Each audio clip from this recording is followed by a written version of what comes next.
Hey guys, how's it going? Today I'm going to be giving you my spoiler-free review for Marvel's Guardians of the Galaxy Volume 2. The first Guardians of the Galaxy was such an amazing movie and I loved it so much, I still do love it so much. So this one definitely had a lot to live up to, and personally I think that it did a really great job as being a sequel to the first movie and definitely lived up to my expectations. Saying that though, it still is very different than the first movie. The first movie worked so well in the way that it balanced out everything perfectly.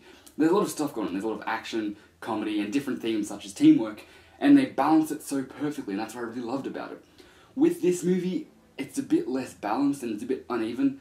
I'm not saying that's a bad thing, but it's just a lot different than the first one in that aspect. The movie still has very similar themes to the first one. It definitely focuses on the theme of family, which I thought was really great.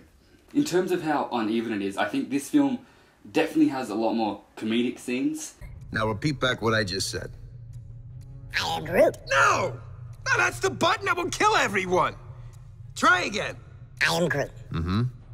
I am Groot. Uh-huh.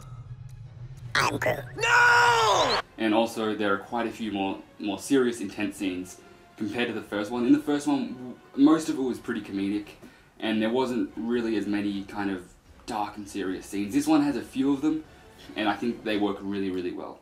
And I think the best thing about those scenes is it really explores the characters very deeply, and that leads me on to my next positive about this film.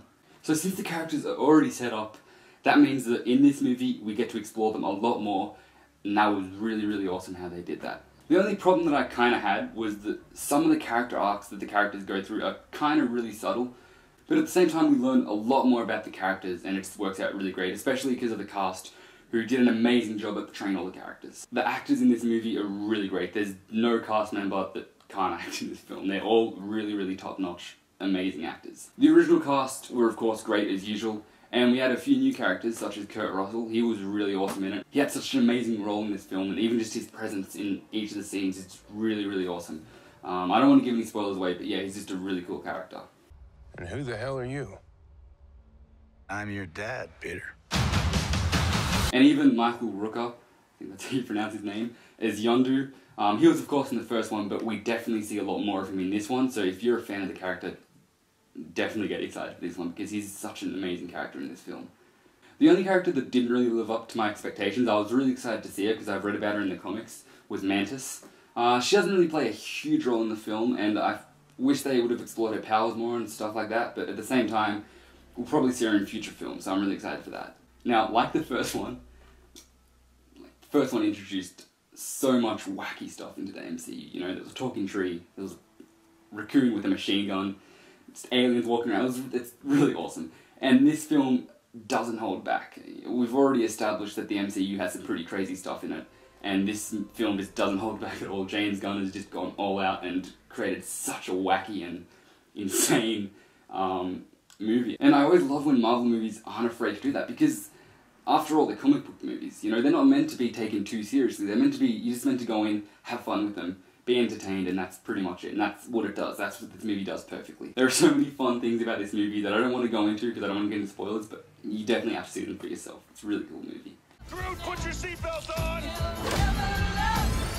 As for the story itself, the plot was a bit weak, but the character development kind of compensates for that. It's really a character-driven story.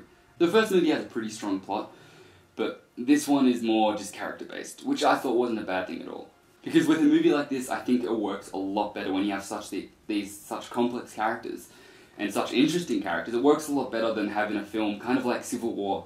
Civil War had a very kind of, not necessarily complex, but it definitely had a storyline there that was really interesting.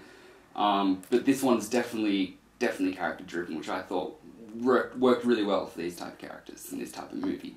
As for the soundtrack was a very important aspect in this film. Of course, it was a very important aspect in the first film. We got a lot of the 70s tracks, which I thought were awesome. This movie had a really great soundtrack, not only the actual music, but also the stuff by Tyler Bates. A few of his tracks from the original film was actually, maybe not the same, but I recognized a few of them that sound like the ones from the first film. They worked really, really well in this movie. And even the songs from like all the 70s music and stuff, that worked really well. What I liked about it was that, you know, in other movies that aren't the Marvel ones, they kind of put music in and it's kind of just there, but with this one it's actually in the movie, it's in the universe, the characters actually listen to it. So it kind of fits into the story a lot more. And there's one particular song in one particular scene that actually does drive the story a bit more forward, and it actually does play a part in the storytelling, which I thought was really awesome how they did that. As for the visuals, they were just amazing. I know I say that with every Marvel film, but this one was very different.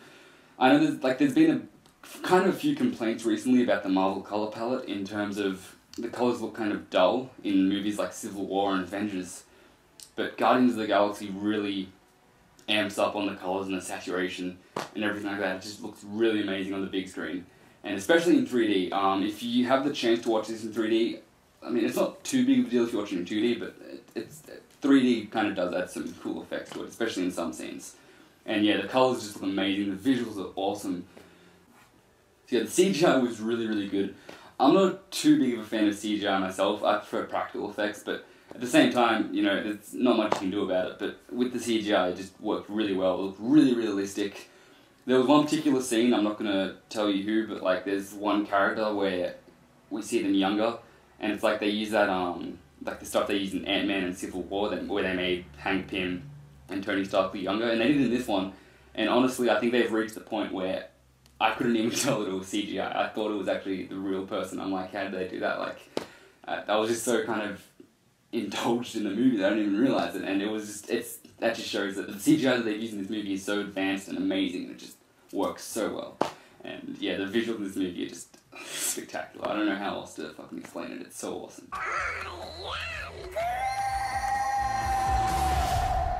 That's a really bad sign. So overall, this movie is just really, really great. It was really amazing. I had a smile on my face throughout the whole film. I walked out of there with my face hurting because I was smiling so much. And it was just so much fun watching it. It goes for around 2 hours and 15 minutes, but it was just so much fun. And it was such an amazing movie. If you haven't seen it yet, go watch it.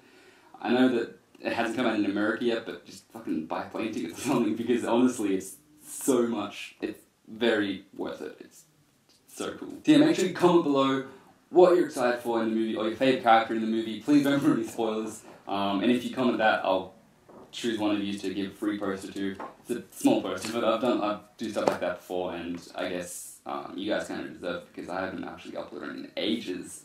I've been studying a lot, and I've had a lot of other stuff on, so I haven't really had time to make videos, and I can't tell you when the next video is going to be, because it's probably going to be a while.